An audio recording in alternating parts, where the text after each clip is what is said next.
Okay, so we're recording, just so you're aware. If that makes you uncomfortable, you can go to a black screen if you want. But just, yeah, we're gonna record. That way, if there's people who weren't able to make it, we can send it out to them. So just to be transparent. All right, so I'm introduce Richard Somerset again, board member who's gonna open with devotions, and then we'll jump into some of the other content of the evening. So Richard, go for it.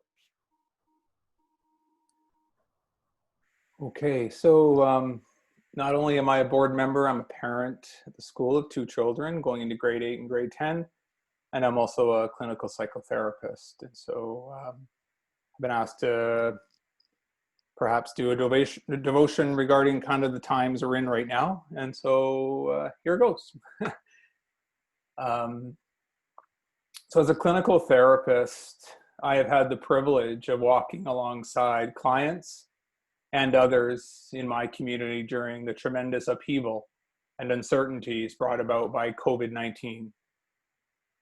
So many have experienced profound losses, and the toll of this pandemic on mental, physical, and economic health is significant. And yet, in the midst of all of this suffering, there are countless examples of friends and neighbors and organizations coming together in creative and generous ways to support one another, keep our communities healthy, and address some of the long-term effects of this global crisis. I could continue tonight to discuss COVID-19 and strategies of care for ourselves and our communities. While this is important and vital work, honestly, for me to do so feels tone deaf as I consider how profoundly our world has changed in just the past 2 weeks since the world witnessed the death of Mr. Floyd. His utterly senseless death and the glaring mistreatment of countless others because of institutionalized racism and ideologies have broken my heart wide open. At many moments during these past weeks, I have felt overwhelmed by the accounts of needless suffering and compelled to continue the process of examining myself to identify the many blinders I have and the privileges I enjoy in my journey through life.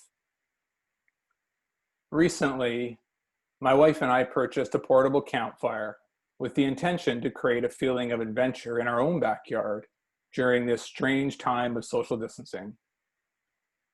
Sitting around it in the evenings, enjoying the faces of my loved ones as we engage in dinner conversation and the perfect art of s'more making has been a joy and a gentle reprieve from the pressures of life right now. And when the kids have eventually grown restless and moved on to another activity, I've had the opportunity to sit quietly and reflect, staring at the mesmerizing flames. When I consider sitting around a campfire as a metaphor for my life and community, I have come face to face with the hard reality that not all have been invited to sit with me and enjoy the dancing flames. As a white, heterosexual, Christian male, the laws, systems, and structures of our society have been created and upheld for my benefit at the staggering cost of countless others not positioned at the peak of this perverted triangle. This past week, in conversation with my Jewish adopted father, he commented on how unsettling his life feels right now, as he is revisited by fears that have not felt this close since he was a boy in Vancouver in the 40s and 50s, when swastikas were painted on his front door. The realization that I hadn't even considered this fear lurking in my own family, stop me cold in my tracks. I cannot and must not any longer avoid confronting and addressing my own historical lens, as well as interpretations of doctrine and policies that, in many instances, severely limit who sits at my campfire. I have realized, as Father Richard Rohr writes, that because I have never been on the other side, I largely do not recognize the structural access I enjoy, the trust I think I deserve, the assumption that I always belong and do not have to earn my belonging. All this I take for granted as normal. Only the outsider can spot these attitudes in me. And we are quick to dismiss, I am quick to dismiss, what is apparent to our neighbors who are Black, Indigenous, and people of color from their lived experience. Father Richard Rohr continues, of course, we all belong. There is no issue of more or less in the eyes of an infinite God. Yet the ego believes the lie that there isn't enough to go around and that for me to succeed or win, someone else must lose. And so we've greedily supported systems and governments that work to our own advantage at the expense of others, most often people of color or any highly visible difference. The advancement of the white person was too often at the cost of others not advancing at all. A minor history course should make that rather clear. With Father Richard Rohr's words in my mind, I realize that I cannot be complicit in any form of racism, intolerance, or bigotry. I realize that I need to decenter my voice and listen with more care and intention to the lived experience of others. I realize that I must continue to educate myself by reading, listening to podcasts, watching videos, and attending conferences. I realize that I need to make more room for more chairs around my campfire. We can all agree that the only way to make lasting change is to start with the hard and necessary work of self-examination. As we each grapple with and process the events of these last weeks and consider how to move forward in a posture of peace and reconciliation, please join with me in this prayer of lament and repentance. After each prayer, I invite you to join with me in saying, God, have mercy. Christ, have mercy. O God, have mercy on us. Let us begin. Lord Jesus, we have believed in sin and sung of humility, but have somehow declared ourselves guilt-free when it comes to racism. God, have mercy. Christ, have mercy. O God, have mercy on us. Lord Jesus, for too long we have willingly believed a distorted gospel. We have confused whiteness with rightness and have felt entitled to privilege. God, have mercy. Christ, have mercy. O God, have mercy on us. Lord Jesus, we have sought to make disciples in the likeness of whiteness instead of in the name of the Father, Son, and Holy Spirit, triune God of unity and diversity. God, have mercy.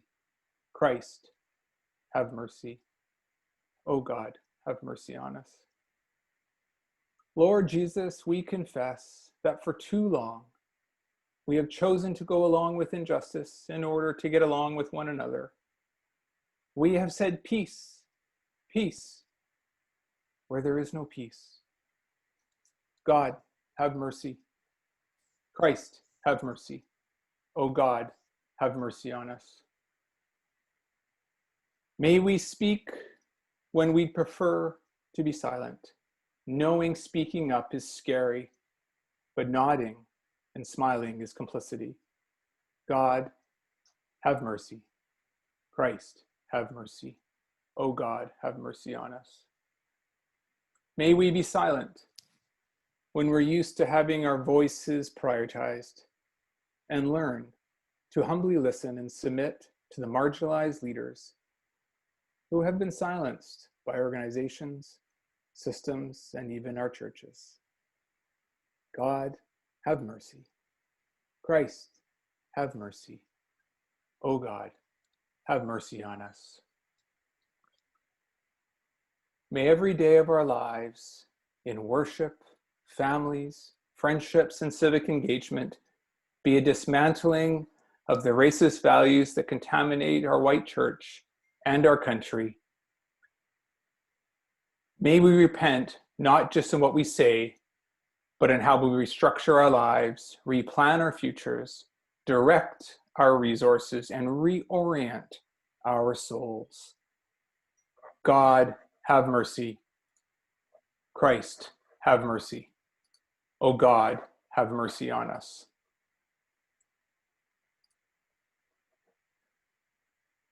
May we repent not to feel shame or to punish ourselves, but so that we can join our siblings of color in creating a world that is more just and more kind.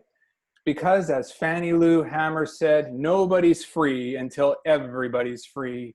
God, have mercy. Christ, have mercy. O God, have mercy on us. May we have the courage to follow you to the margins of power, popularity, and success. May we take risks and be brave, because we know you are there ready to welcome us all into your kingdom of radical, gentle, and folding shalom, where the poor in spirit and the mourner and the peacemakers have a seat at the table and have been waiting for us to join all this time. God, have mercy. Christ, have mercy. O God, have mercy on us. Amen. In closing, my deep hope is that Surrey Christian School will be a place that fosters the deep belonging that Jesus came to bring to all people. Thank you for your time. Thank you, Richard. Okay, appreciate that. We're going to keep moving on now with the meeting. I'm hoping that two things are happening now. Hoping that you can hear me clearly, and I'm hoping that you can see the screen that says Town Hall Meeting, so that you can follow along with the slides. You can minimize me to just voice if the image of my COVID beard is causing your family stress. Feel free to do that.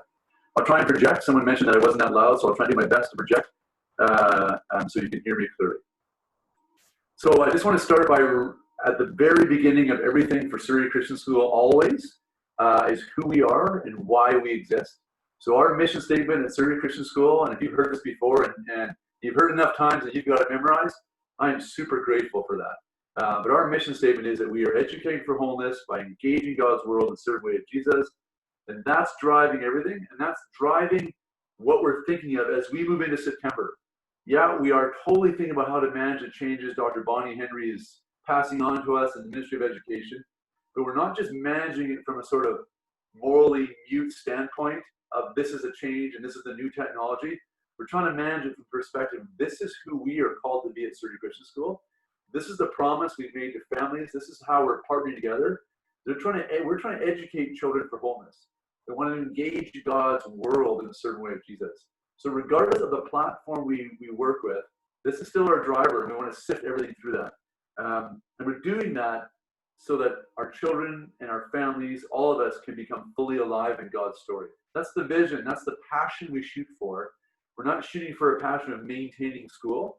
We're shooting for a passion of becoming fully alive in God's story. So I want to reiterate that promise to you that we're still driving that direction. and try to sort things through in that direction, which might make things different for us from other schools and how we do the next stages. Before we get into next year's stuff, I just want to give you a quick update. We've had some questions here and there about the building project. So you should have heard by now that the building project, we're not breaking ground this summer. We put it on hold for a couple of reasons. One was because of the COVID stuff. We thought where are things going? It was kind of unsettling. And then it turned out that our permit process was slowed by the city anyways. So we were planning on breaking ground for spring break 2021. I want you to know, you can show some slides. The white section there, that is, I think my cursor might show up. That is the new building that joins the primary building, which was always called our new building, which is, I think, six or 7 years old already. That's crazy. And with what was the middle school, over here's the parking lot where the admin building is right now, which will be bulldozed. Anyway, so that's the project. You should have seen these slides. This should be new, should not be new for you. There's a frontal view of, you can see the new addition there, the primary building and the middle school there, the big courtyard, grand main entrance. So I want you to know that our financing is in place. We actually have financing in place with the amount of donations received, but we need to raise money to offset our mortgage payments. Just think of your own family. If your mortgage payments are crippling high, it affects what you can do on a month-to-month basis. It affects your operating budget. So too with Surrey Christian School. We're raising capital funds to minimize how much we have to finance, and that frees us up for programming, for enriching student programs. So you will hear more about the capital campaign probably end of September, early October, as we relaunch and figure out how we're going to continue on with visiting and connecting with every family in some way to give everyone a specific opportunity or a clear opportunity to donate. Why are we going for this? Well, a couple of reasons. One is we're crammed for space. Even amidst COVID, I think that becomes even more important.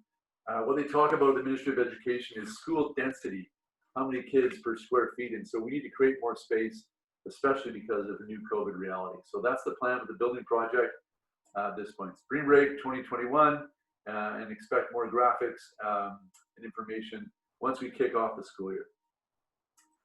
Okay, now I want to talk a bit about how we respond to COVID-19, just to make sure you're all aware. And we're going to sort of do a quick chronology up to now, and then we're going to move forward into where we're going, given what we know. So the response to COVID-19. So April 1, we transitioned off-campus virtual learning. So that was what was called stage 4 from the Ministry of Education. We created a tuition relief fund immediately. All this happened over spring break for families who are experiencing work stoppage and layoffs. I want you to know that including donations from Hillside Church and Hope Church reducing rent, people are saying, I know busing's not happening, but you can keep the funding and put it for tuition relief. All those donations together actually equaled over $65,000 just from our community to help support families who had layoffs or work stoppage. I thought that was beautiful. I hope you've told that story to your children as they see themselves as part of a community that takes care of each other, is less about the individual and goes beyond maybe a bit of the Jesus story, maybe a bit closer to the book of Acts, where we share things in common a bit. The transition April 1 was a lot of learning for all of us. It was a lot of learning for you. It was a lot of learning for our staff as well.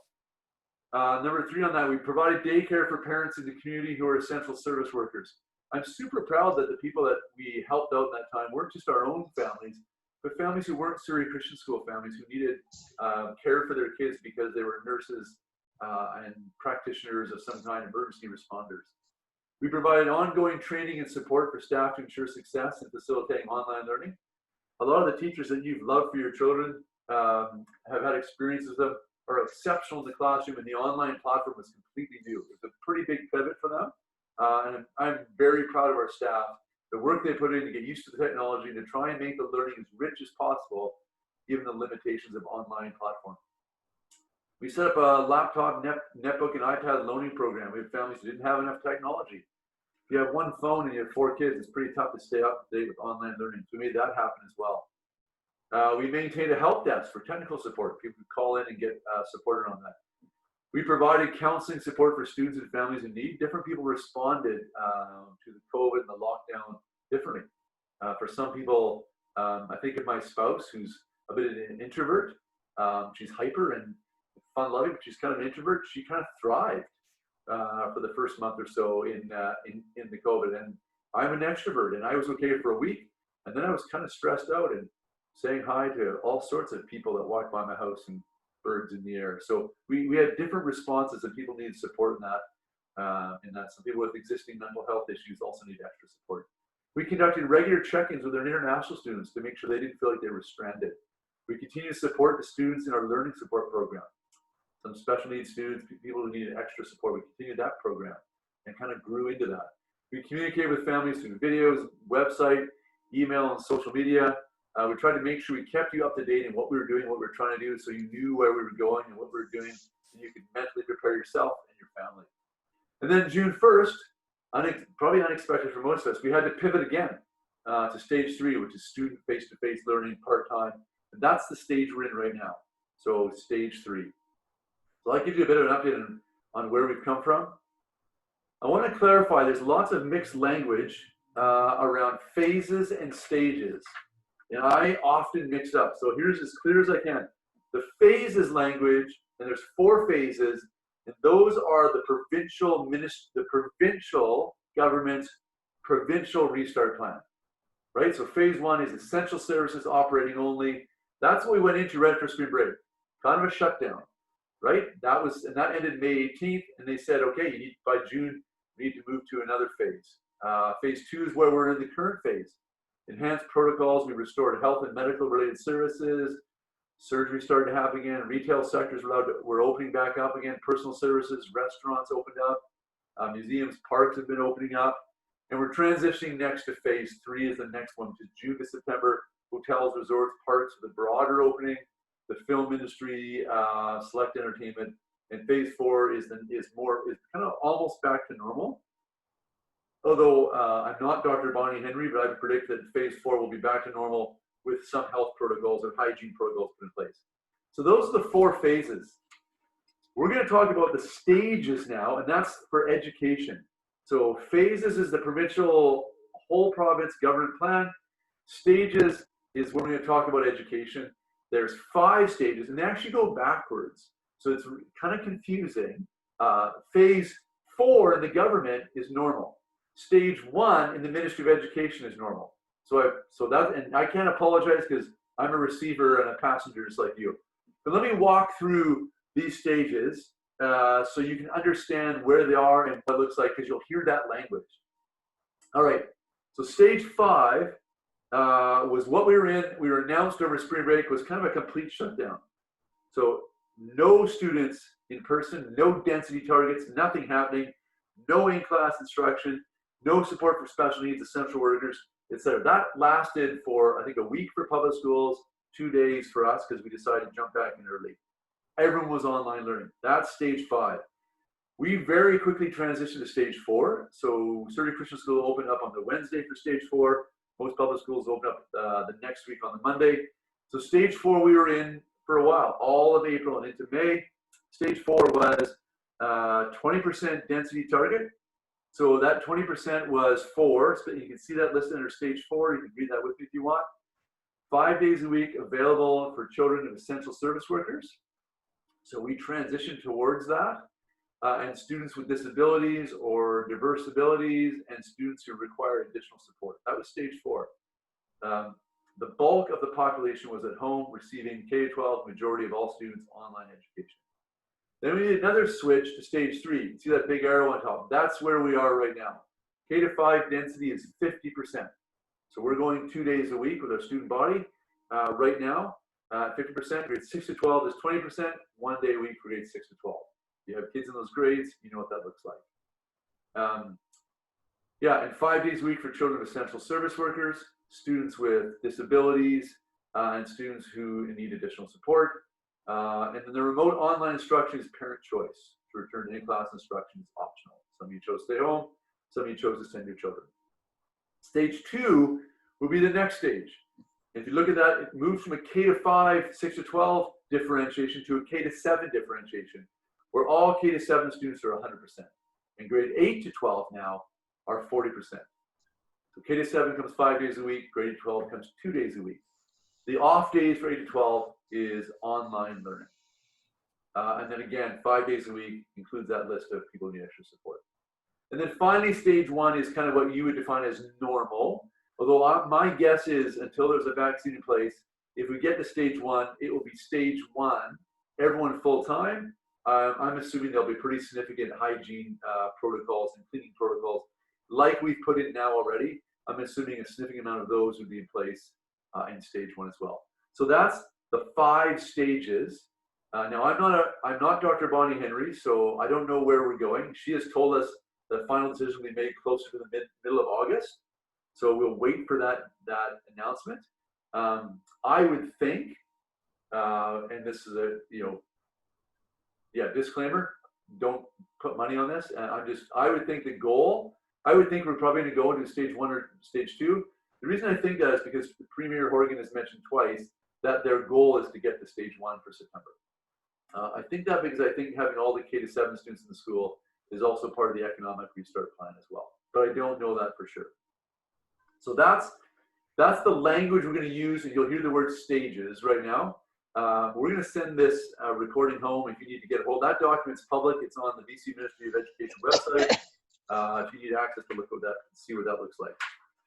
The Surrey's Christian School is now planning for September. We've started that process already. And I want to share a bit about what that looks like. Before I talk about what our program will look like, what our platform will look like, a couple of things I want to mention. One is I want to let the parents of students who have special needs or who are essential service workers know that we took a long time to transition to that well. That was new for us. That we have now learned from that, and we will hit the ground running, whether it's stage 1, 2, 3, or 4, with full support for your students. So we're committed to that. So some of you may be wondering, look, I'm an essential service worker, and you start out at 2 days a week, and you're trying to get ready. I want to make sure you know that's our plan moving forward, to have those things in place. I think we've learned a lot over the last couple of months, and we've been much more prepared for that kind of programming, regardless of stage 1 to 4, come September and the start of school. Okay, the second thing I want to mention is on this next slide, and that is the Surrey Christian School is planning on maintaining a platform of synchronous learning. We're going to talk about this for the 2020-2021 school year, regardless of which stage we're in, 1 to 5. That involves investments. We've already been piloting some of that technology, investment in teacher support and development, and significant planning over the coming months. When I say significant professional development, we're not keeping teachers here all summer. We're giving teachers a break.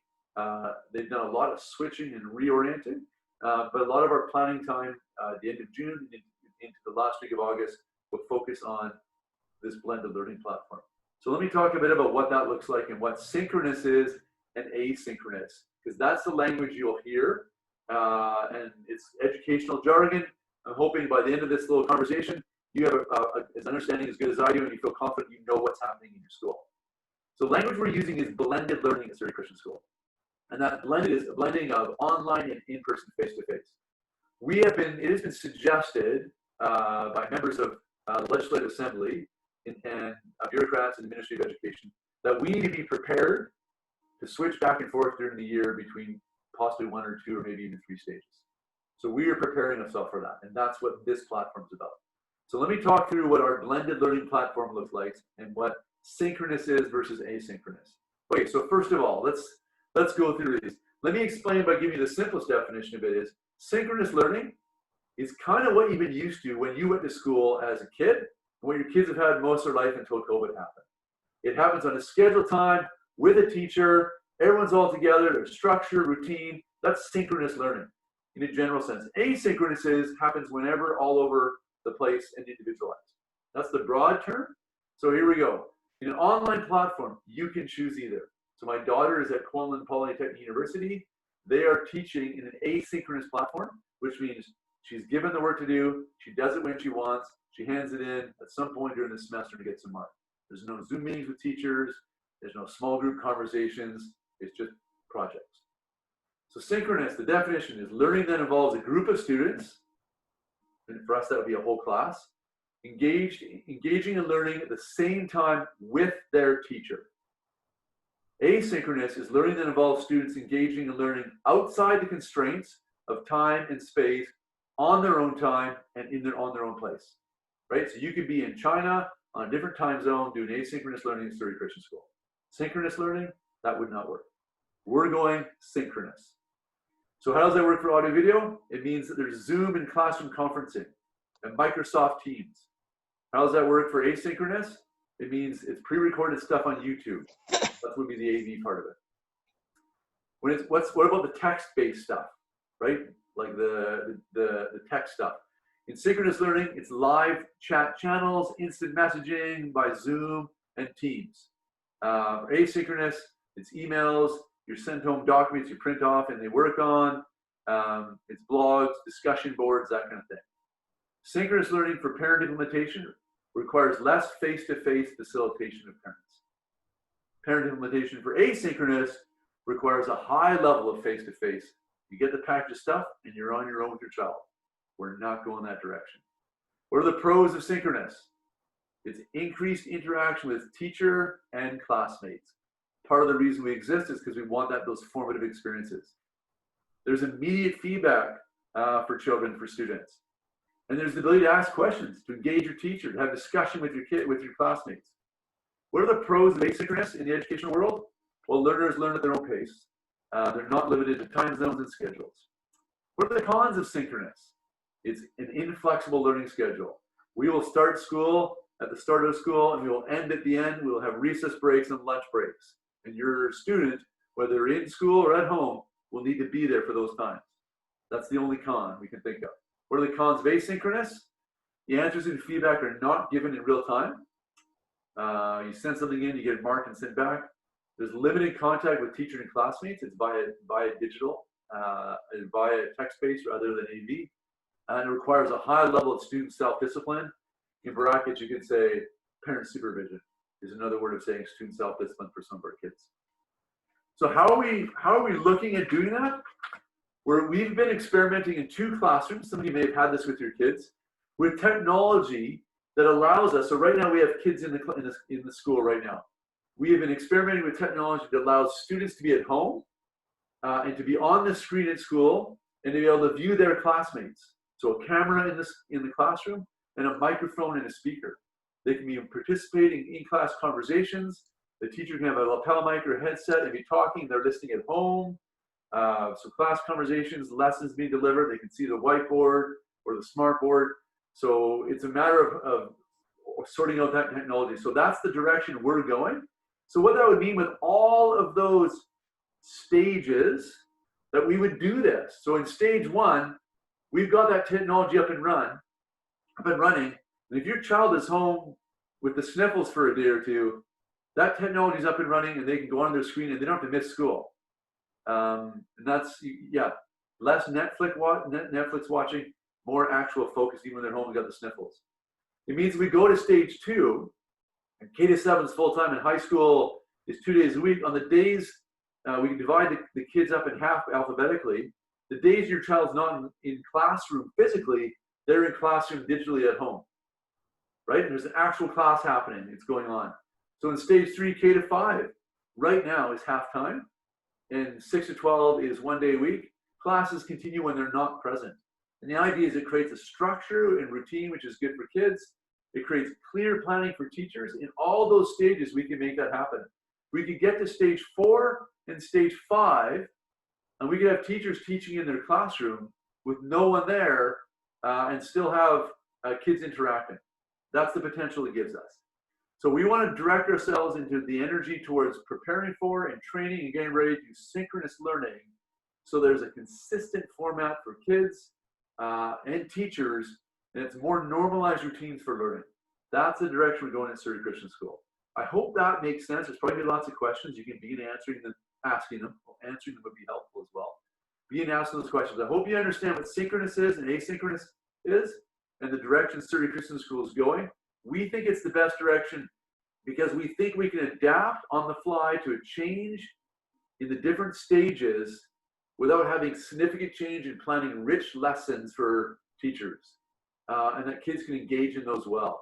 And so we could toggle back and forth between stages 1, 2, and 3, and we're still flying at a pretty quick pace on the curriculum and the learning, and just requiring less of that parent sort of facilitating of everything. There'll still be, obviously, with primary kids, some parent support needed. But hopefully they're engaged with their classmates and their teachers more because of the technology and the synchronous learning. And hopefully they're in school much more, especially full-time. Okay, so that's the blended learning model. I hope that's helpful. I'm sure I'm missing something and I've left up something, so feel free to start asking questions if you want. What else about 2021 for our planning? So we're in that process, just want you to know, we're in that process right now of planning, lots of behind the scenes planning. Teachers have started to wrestle with this. Like I said, we piloted it yesterday with 2 classrooms, and we'll keep testing that out for the rest of the short little rest of this year, and keep learning what the best technology is and how we need to set that up for the start of the school year. We're grateful for the summer break, so it's some time to get that done well. Okay, so that's the synchronous and asynchronous stuff. Planning for 2021 or 2020 and 2021. Here's a few things you need to know. There is a separate COVID-19 tuition relief fund. You access that by contacting me, accounting@surreykrishna.com. Specifically, that's for people whose income has changed because of COVID. School buses, a word about buses. Buses are planning on running for September. We're already in the planning process of that. It will look different. We're talking about density again. We will not have a bus packed full of kids. We'll have one child to a seat unless they're siblings. They'll load in a specific way, back to front, unload front to back. The drivers will be separated off with plastic shield. There's going to be more community stops. We're going to have to do multiple runs. There's a likelihood that some students will be dropped off a half hour early at school, so the bus can do another short run.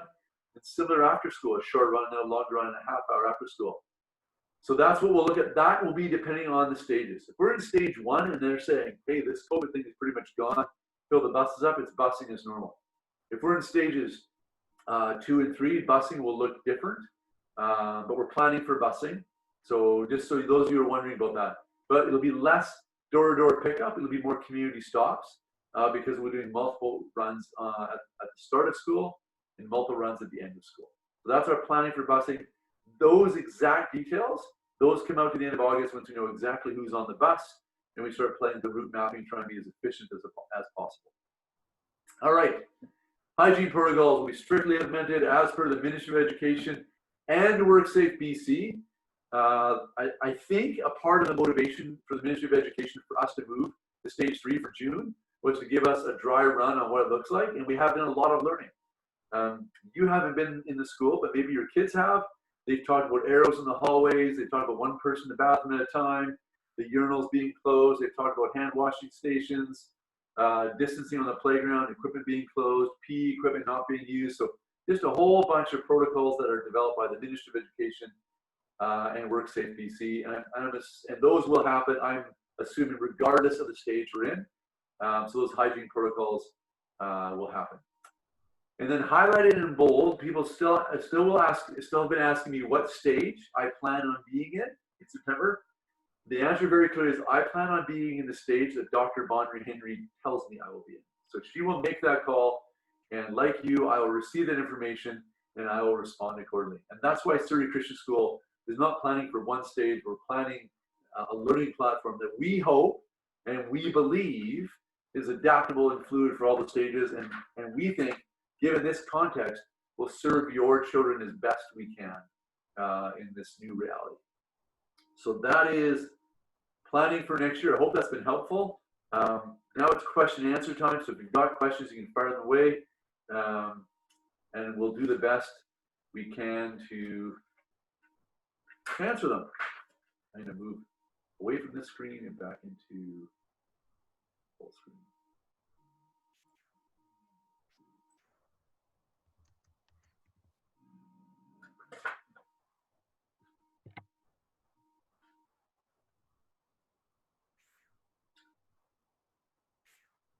Okay.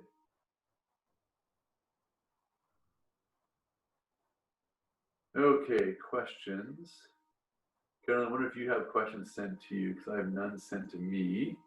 Yeah, not a lot. One question was if you could somebody asked me to confirm what Dave just said a little while back. Kids of essential workers will be able to go to school full-time 5 days per week come September, ? Yes. Yeah, the only exception to that would be if we were in stage 5, which is complete shutdown. But our plan would be to be ready for children of essential service workers to be prepared to take them full-time in stages 1 to 4. Okay. That's helpful. Will stage 3 next year be 9 a.m. to 2 p.m. or regular school hours? That's a brilliant question. I don't think we finalized the answer to that. I think this was a trial run for us. Yeah, I think to be completely transparent, I'm really proud of what we did. I'm really proud of our teachers' ability to make multiple pivots, but this isn't the best we can do for kids, and it's not sustainable for both families and for teachers. So I would foresee us having a more regular day, and we'll probably have that more sorted the next week or two. So I don't think we'll be going 9 till 2, but I'm not going to make a firm answer because we're actually in that conversation right now. So I hope that's helpful. Ideally, we're in back to a regular school day. That's what we're looking forward to do for stages 1 to 4. So let's say 80% likely. Okay, what about things like field trips and sports teams? Yeah, brilliant questions around that. We're learning this very week. There's a back to sport document's been published in BC about how to go back to sport for September. That happened, and then just a couple of days ago, CIS, so Canadian Inter-University Sports, said they're not doing competition outside their area. So, for example, Trinity Western University will only play people in BC, no travel. So we're not totally decided on that as we're looking for BC School Sports to give us some direction. I think it depends on the stage. So for sports, I think if we're in stage 3, 4, or 5, I think it's less likely. In stage 2, that's the question for us. Can we adapt? And there's a whole list of protocols for it that we're looking at around how, zero fans, the hygiene protocols, face masks. So we're looking at whether there's ability to do some adapting for sport for September, but we don't know the answer to that yet because we're part of BC School Sports. And of course, if they say there's no sports, there's no sports. So stage 3, 4, and 5, I think it's unlikely. Stage 2 and 1, and that will be a province-wide thing. Field trips, we've actually had that conversation today. We're going to run, we run summer programs. We're going to run some pilot field trips this summer by having the distancing on the big school bus. So instead of using a 24-passenger bus for 24 kids, we'll put them on a big bus. So it's 1 per seat and even spread out. And then we'll pick and choose our locations. We think field trips this summer to parks are probably totally doable. So lots of science field trips might be available.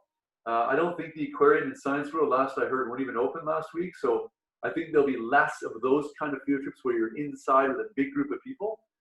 But if things are as they now, I would assume it's likely we were trying to do some adapted field trips that our transportation there allows for less density and the place we're in. So outdoors, I think there's lots of biology type field trips we could probably use. So we'll play that a bit by ear, but we're going to pilot some of that this summer to sort of learn from that, and hopefully we're ready for September to have more of a clear sense of this is what we're doing. A good example of that is outdoor education at the high school. We're planning to go forward with that, but we're changing the protocols around that. 1 kid per tent versus 3, single food prep versus group food prep, like transportation, spread on a bus. So all those kind of things. We want as much as possible. We really, really want for your children to have as rich an experience as possible within the limitations that were put on us. So we're going to be as creative as we can to try and make that happen. So that might mean you watch like 20 kids jump onto a 72-passenger bus for a field trip. If that's the way we have to do it and we can do that, we'll try that. And your comfort level around that as parents, you may feel like, I'm not sure I'm comfortable with that, and you can volunteer in and out of some of those things. But we won't do that rogue. We're not going to go kind of so off the far side and say, who cares, we'll just try this anyways. We're going to follow protocols as suggested by BC Ministry of Education. And they're continually developing those. I got a list of some protocols around music education. So we're trying to figure out how to do choir and band because that's at risk. We don't want to cut that out, but how do we do that? Putting in really good safety protocols. Do we do an alternate platform and do small groups, meaning all that? So we're trying to find ways to give our children, the richest experience possible and keeping them as safe as possible. The simplest way to cut stuff, we're going to try and be creative and make it happen. So I hope that's a longer answer maybe than you wanted. Okay, next question. What is the definition of an essential worker? The government list is quite encompassing. Yeah, I don't have it memorized. I don't have it in front of me. There's multiple tiers in that. So there was, and it changed. So there's tier 1, I think, was like medical professionals and first responders and something else. Then tier 2 we went down to some of the retail ones, and we were trying to work with both those tiers to help out. And then when we moved to stage 3, where we're in now, then educators also got bumped in that, and some other groups. So that's available on the provincial website. We'll follow those protocols. If you fit into the definition of essential service worker, then we will respond accordingly and try and provide care for your student. But I don't have it memorized. I know there's multiple tiers to it. And depending on the stage, it changes a bit. So like I think stage 5, it was very limited. Stage 5 and 4, I believe. And then stage 3, now it opened up to include other groups as things open up more. So we'll follow that list. Hope that helps. Okay, there's lots of questions coming in. I think I'll just keep asking them until Dave says we're done, and then we'll try and answer the rest, perhaps in an email or something. Will mask wearing be encouraged or discouraged for students at school? Yeah, I think at this point, the information we're getting in this stage is that at the elementary level, not discouraged, but saying it's not really, they were saying it's not really helpful. I think our stance would be that would be neither discouraged or encouraged. The language we used in the last thing was, if you choose to send your child with a mask, we will support that, and that's what's been happening. There's, I don't know, 20% to 40% maybe any given classes I wander around with masks on, and that's normal. Some teachers might feel comfortable wearing a mask, so we're not requiring it, but we're providing them. They're available for teachers who want them. And if you choose to send your child with a mask, they'll be fully supported in that. Yeah, I hope that's helpful. What about before and after school care? Our plan is to operate before and after school care. Yeah, we're staffing, we're interviewing, I think this week for positions for that to be ready for September. So our plan is to offer that for some of our essential service workers. We have been providing it for some of those essential service workers as well, and for a lot of our families that will be essential for them to get there. So yeah, that's the plan. What about music and band learning? I think I kind of answered that maybe before that one came in, but those are higher risk activities. I wouldn't have known that until the last few weeks. So we don't want to cancel those. So we're looking at creative options and so that's the blended part. We've, Mr. Myung, Mrs. Mahan, Carrie at Cloverdale, music teachers, all camps have done some pretty cool stuff on a digital platform. If you've seen like the 92nd Avenue Singers have produced some pretty beautiful music. So we know there's technology to do it. How do we make that a blended experience? If we can't have them all together in one room, projecting voices and water droplets everywhere, can we have them do a blended learning experience where they do some of it digitally, and maybe they're meeting in small groups outside of the covered area, spread out. Like we want to try and make it as rich an experience as possible. For some of our students, I know that music, it actually just makes them come alive as people, and they love it, and it actually gives them the confidence for the other subject areas. So it's a big deal for some of our students. We want them to feel like we care about that, and we're honoring that, and we're doing the best we can. So I think our plan is to try and move into creatively making it happen so they get as rich an experience as possible. Don't know what performances would look like. We've done some digital ones this spring. We will work through that, being creative around smaller groups, distancing, and outdoor spaces. We won't have a choir of 60 kids stuck in one classroom. And wind instruments are similar to that. So there's a lot of work for our music teachers to sort that through, but we're supporting that and trying to find creative ways to make that happen. What is the protocol if the school finds out there is a confirmed case of COVID? How would we find out? How would you find it? Well, first of all, our protocol is to call Fraser Health immediately, and then to do exactly what they tell us to do. So I have a list of the protocols, but the first thing is to call and do what they say, and remove. There's protocols around how to isolate the student, etc., how to clean, and then they would tell us what the next stage would be, whether we have to have that class tested, or I think it depends on the exposure level. So the protocol would be to follow exactly what Fraser Health tells us to do around what our next steps are. I'm assuming that would be letting parents know, communicating that beyond the parent community. If there's community people need to know, deep cleaning, maybe there's some temporary closure of one of our buildings or a wing. Yeah, all that kind of stuff. I don't know exactly what it looked like because we would follow the Fraser Health protocols to do exactly what we're told. Similar if you're in seniors housing, all those things. There's protocols, Fraser Health mandates, and then we just step those out from there. So I don't have them memorized, so I apologize for that. I have a document that has them, but like I said, the first thing on there is what we call Fraser Health and report it immediately. And then we do that at the same time we're isolating the student. Okay, and along the same lines, if a child has symptoms of cold flu, will they need to stay out of school for 14 days? In the current stage, they do.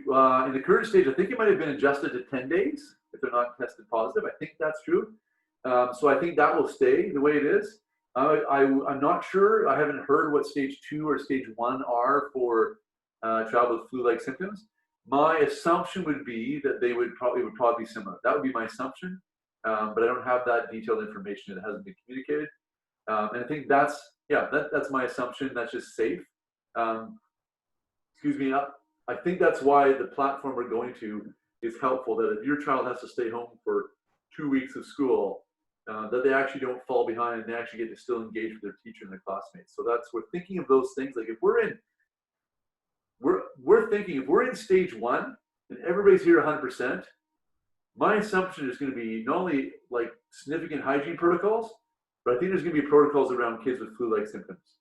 I think we'll have more students who aren't sent to school because they have the sniffles, and I think the blended learning with synchronous learning helps us take care of those kids way better. But I don't know if flu-like symptoms for 1 day means they have to stay home for 14, or I'm not sure. Okay, will essential service workers need to claim spots, or will they all be accommodated? I'm assuming you're talking when students not full time. Mm-hmm. I think we'll try to accommodate all of those people, but we will need you to communicate that to us, that you will need that. We'll need to know that. So I think it might be something we figure out to do before the end of June to get that information of what tier you fit on the essential service worker list, and whether you need it or not. So we can start planning in that direction. But our expectation of ourselves is to take care of all the essential service worker families in our school community. Forgive me if I'm asking questions you've already answered, because I'm not really listening to your answers, because I'm looking at new questions. For kids of essential workers, what would their day look like if they are attending daily? Do they transition class to class, or do they go to library if they are not in class? I think that's going to depend on the numbers a bit. I think it would be unlikely they would have their very own teacher if they're in elementary, because that teacher might be teaching a class. We'd free up other teachers. So we're not totally sure. It kind of depends. If there's 5 kids in primary, that's a small number.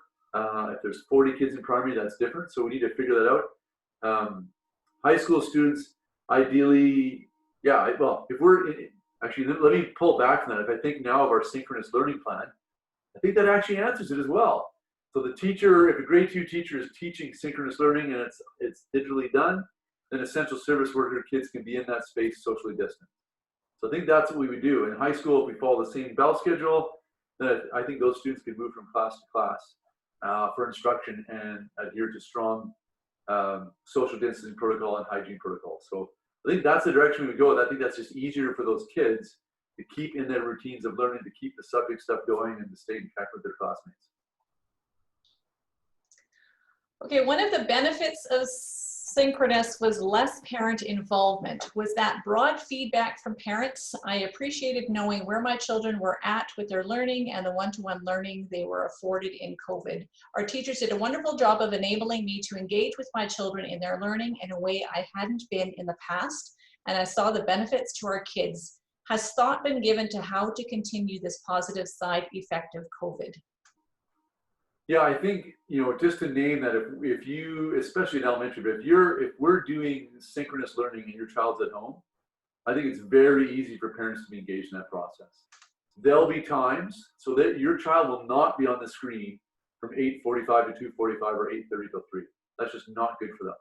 There'll be times when students are doing seat work, when the screen is shut down and your child is doing seat work at home, at the dining room table, wherever it is, and there's great opportunity for you to work alongside your child. We don't want to have your grade 2 child in front of the screen for that whole period of time, but we want that to be teacher-led, and any in-class conversations and lessons taught for your child to have access to all of that. But I think there'll be lots of opportunity to be engaged as well. They'll be in your home. There'll be times when they're just working away on stuff and you can join alongside. So yeah, I'm going to name that there's a real range of responses. I love to hear that. I think that's great. But also know there are families for whom this has been exceptionally difficult. And so we're trying to provide for that range. I think synchronous learning, when your child's at home, allows you to engage much more or much less as you feel able to do based on your work schedule and just your own personality, your kid's personality. Just name that some of us as parents work better with some of our kids than others. So I have 3 children, and I know I can do work on learning stuff with some of my kids way easier than other kids. So we just want to, yeah, it allows for some fluidity in that. Dave, I'm not sure if you addressed this yet. Somebody's asking if the attendance in September is still only 50%. Is our tuition the same for families who will need to pay for daycare as well? Yeah, because the stages are expected to be fluid, we're not going to change tuition on month-by-month basis. I'm not sure how we'd manage that. And we're expecting our teachers to do exactly what they would do on a daily basis. So your child, with synchronous learning, your child will not be 50%, they'll be 100%. It'll be how much they are physically at the school. If we were to cut tuition by 50%, we'd end up having to cut our teachers by 50%, which would mean we'd have to cut the program by another 50%. And the cycle would build until actually there's 0 tuition and 0 teachers. So that's impossible for us. So that's part of the reason we go with synchronous learning. Monday to Friday, teachers are working full-time and they're teaching. And your child is hopefully ideally there full-time. If they're home for a week or 2 with sniffles, we don't reimburse for that. We never had. They're going to have more access and be able to stay caught up and involved in what's happening.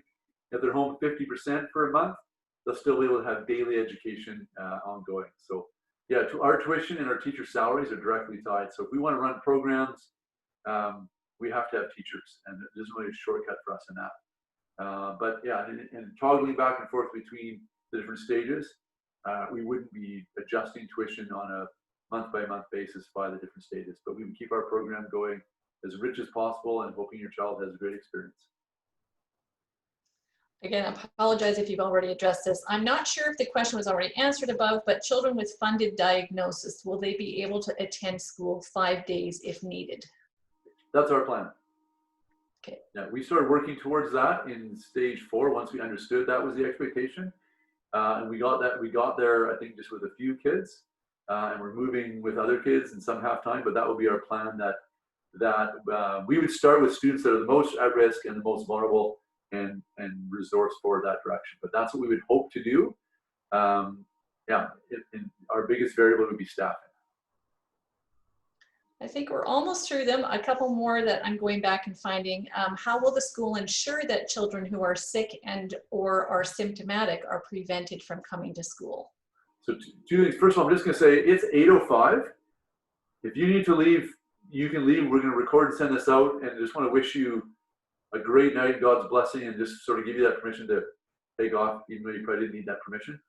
How are we going to ensure that? Right now, we're requiring parents to sign off that they won't send their child if they are sick or have been exposed to someone with COVID. I think we'll have protocols like that in place. We have sent 1 child home this year, and that child had flu-like symptoms. We weren't sure if it was allergies or flu. We sent them home. So if you have children with allergies, you'll have to monitor and manage that and try and find medication, because we're not doctors to diagnose that. So we'll send them home right away.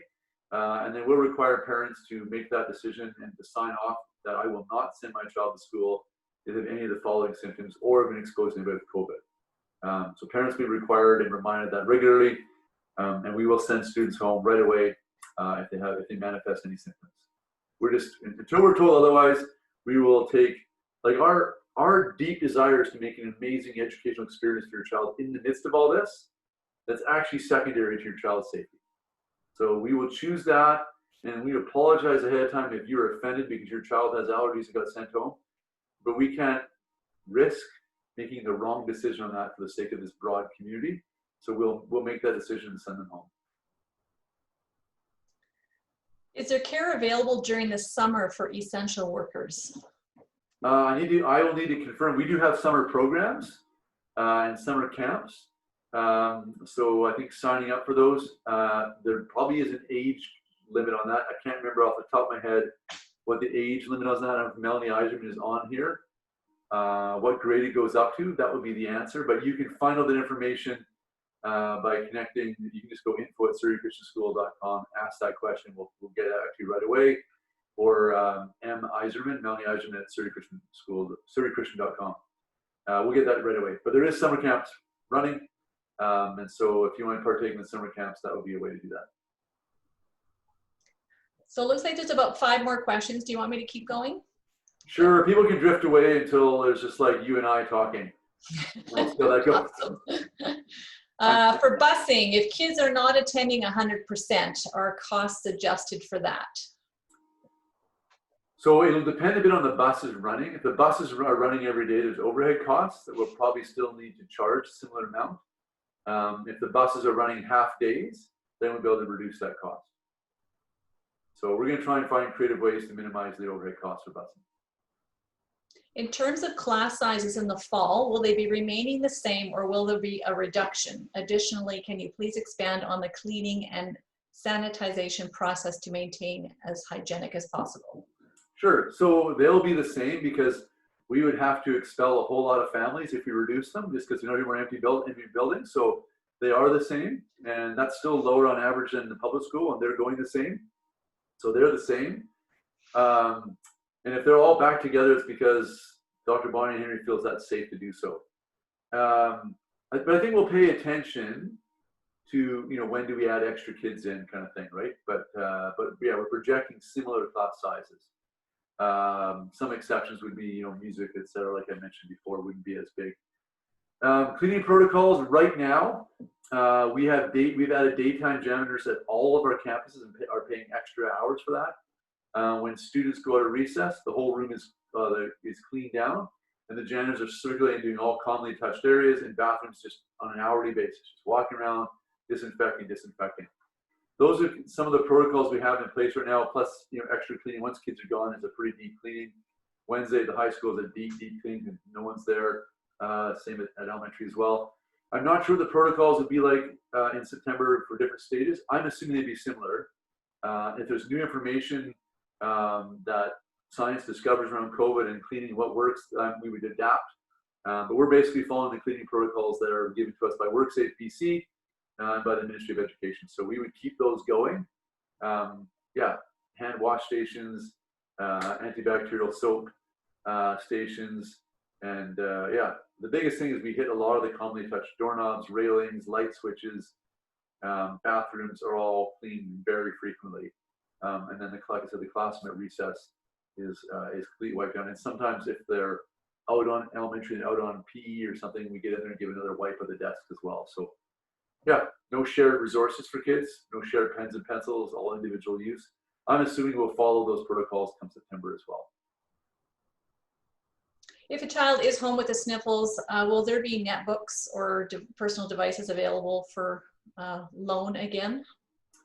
Yeah, I mean, grades 6 to 7 to 12 will have their own. So grades below that, we would probably set some similar structure in place for that. Okay. If there are pre-existing conditions or compromised immunity in the home, is choosing to learn from home exclusively an option? Well, definitely in stage 2, 3, 4, and 5, it is for sure.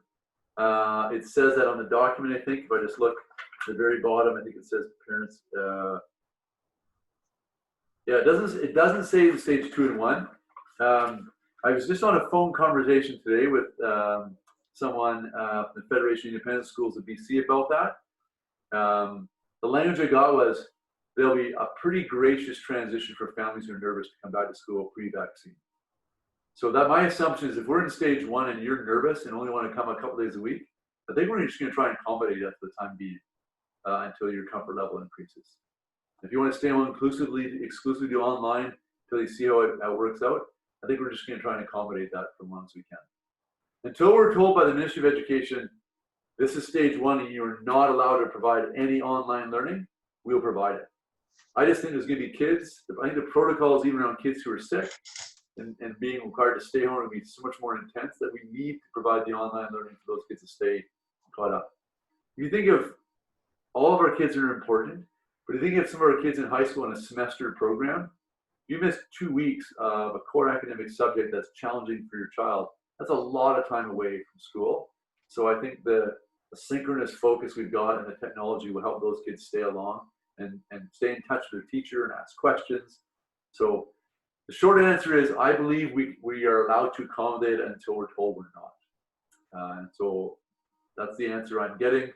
I think the Ministry of Education, as this is their first pandemic, is learning as they go as well. And they're steps ahead of us, but they're probably not years ahead in this process. But at this point, I would plan for that option for you until we're told otherwise. Would SCS ever consider implementing an IDL model, independent distributed learning? Our desire is not to become a distributed learning school. I think our belief in what it means to be human is connected to community and relationships. We've chosen to be a bricks and mortar school and invest in facilities because we believe children learn better face-to-face with a teacher in a relationship where they're discipled, where they interact with their peers who are different than them, have different denominations, different ethnicities, and ask different kinds of questions. We believe that shapes who they are as humans and makes them more wonderful. As someone who's got 2 advanced degrees and have done some online learning and has taught graduate coursework, it's not the same. And so we believe strongly in learning based out of relationships. In fact, we would believe that humans were made for that. We believe the biblical story, the Trinity, Father, Son, and Holy Spirit are in community, and we're invited into that community. We believe it's a template for what it means to be human. And looking at science, what happens to individuals when they're isolated. So we don't want to become a distributed learning program. We will provide online learning platforms that enhance our current program, but our desire is that your children are here, they're in relation to their teachers. We hire teachers because we believe they work hard, they're high quality educators, they love Jesus, they're being shaped by Jesus, and they're passionate about forming students into citizens of the kingdom of God. And that is just so much harder to do in an online platform. So I'm going to stop there because I'm starting to go on to a full-on sermon, but yeah, that wouldn't be our long-term goal to become a distributed learning facility. At this point, that could change in the years to come, but that's not on the table at this point. Okay, I feel like we're pretty much at the end here. I'm scrolling back through. I apologize if I missed anybody's questions. Feel free to email info@surreychristian.com and I can ask Dave to respond to those. Yeah, I think we're sort of at the end. Somebody is asking, when kids are at school, how will class size and social distancing be addressed in the classroom? Well, so at the 50% right now, they're spread, right? So it's 50% or less basically in this, spread them out. And we removed a bunch of furniture and just making that space.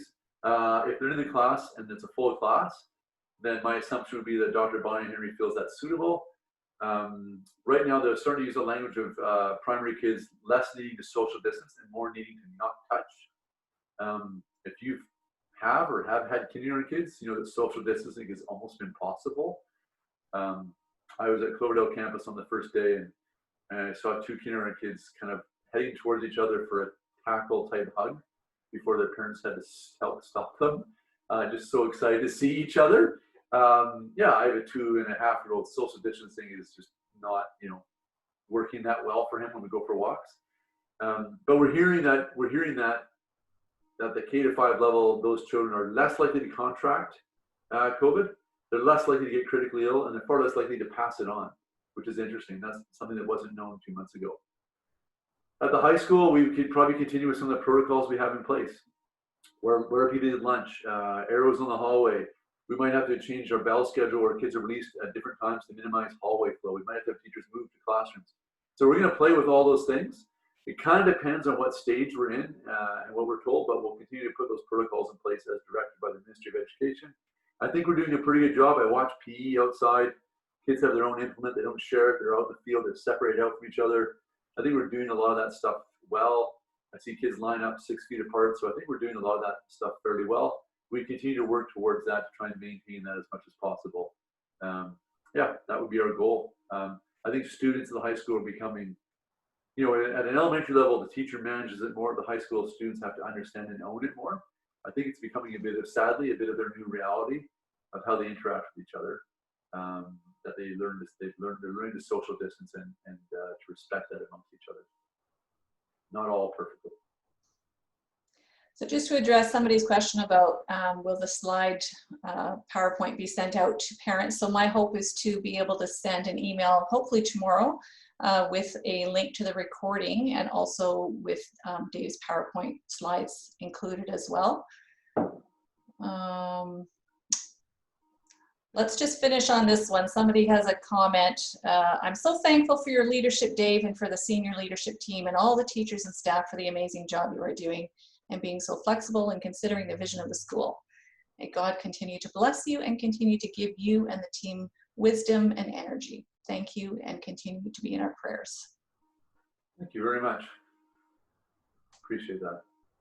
I should then mention at that time that, yeah, the senior leadership group, teachers, vice principals, learning assistants, people, educational assistants. It's been exceptional to me that people have just sort of put their head down and went for it.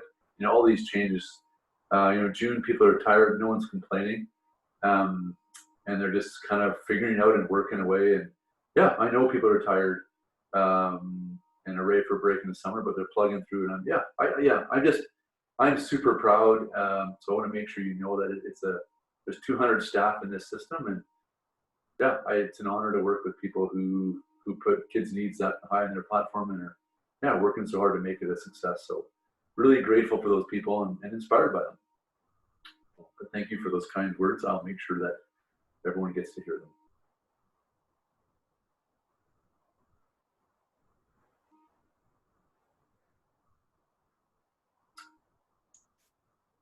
Okay, how are we doing, folks? Is that the end?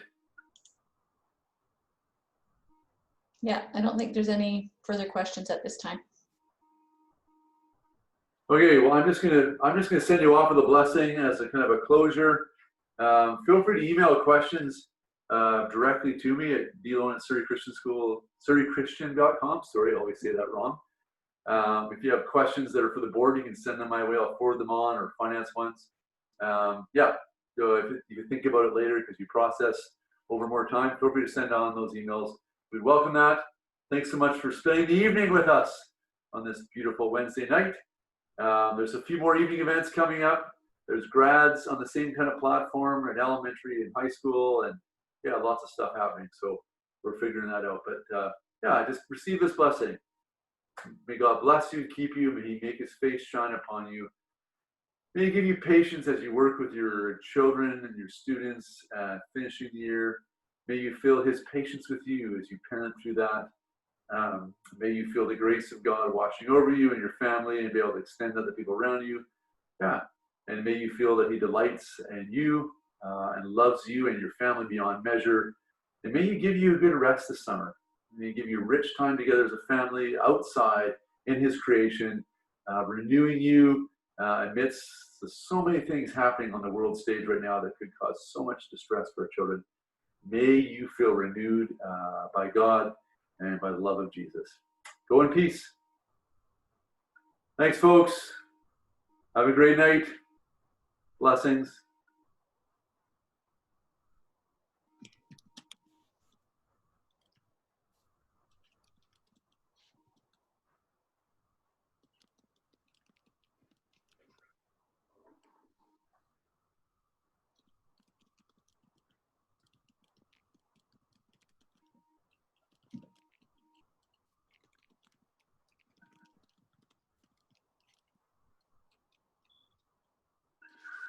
Oh my gosh.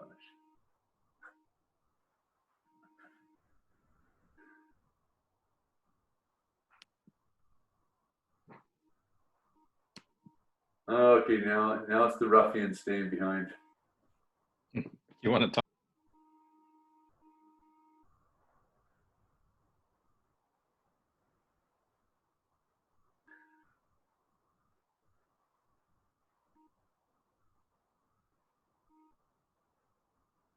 We're just watching people slowly leave. It's kind of fun. Oh, there's Danny. Oh, Nice beard, Dave.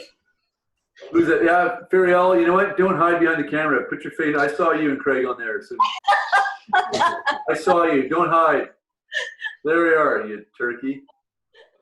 How you guys doing? We're great. Nothing fun over here. Just drinking our coffee. Yeah. What's in the coffee? None of your business. Cream, sugar. Sugar, thanks. Good. Craig, are you getting work? Is the film industry starting to pick up a little bit? No, I've been working on a short documentary, just very short, but the big film industry has not started up yet. So. Okay. Well, we lost our film studies guy for next year, so we may end up talking to you at some point to I'm in. do some real work, actually. High school students. Good to see you guys. You too, It's Dave. nice to see you. Nice beard. Does Char like that? No, it's called marital distancing. Be good. Yeah, we won't be having another kid. Let's just say that. I wonder in 9 months what's going to be happening to our population. Yeah, that's why I did beard. Yeah, Daryl, don't be so uncomfortable. I'll grow up a little bit. You'll be fine. Anyways, we'll see you guys. I'm going to talk to some of these staff people. Say hi to your kids. Bye, guys. Good night. Night.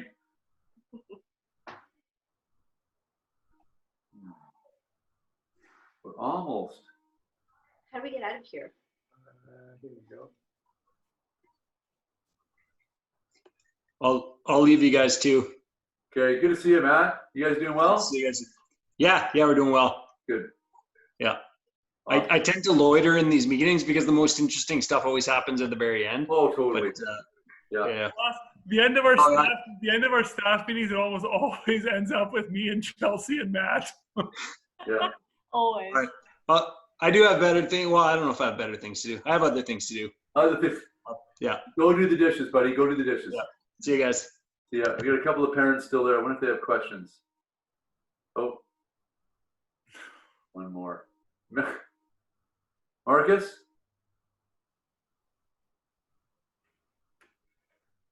Anyways, I'll leave too. Dave, you did amazing there. Is that okay? Just Amazing. okay, good. Amazing.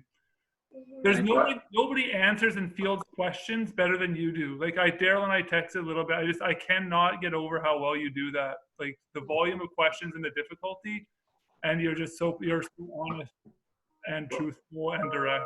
Okay, so here's my question. I didn't answer any questions that actually bind us to something we didn't already plan, right? There might have been a moment or two where I text something to Danny, like, did he just say that?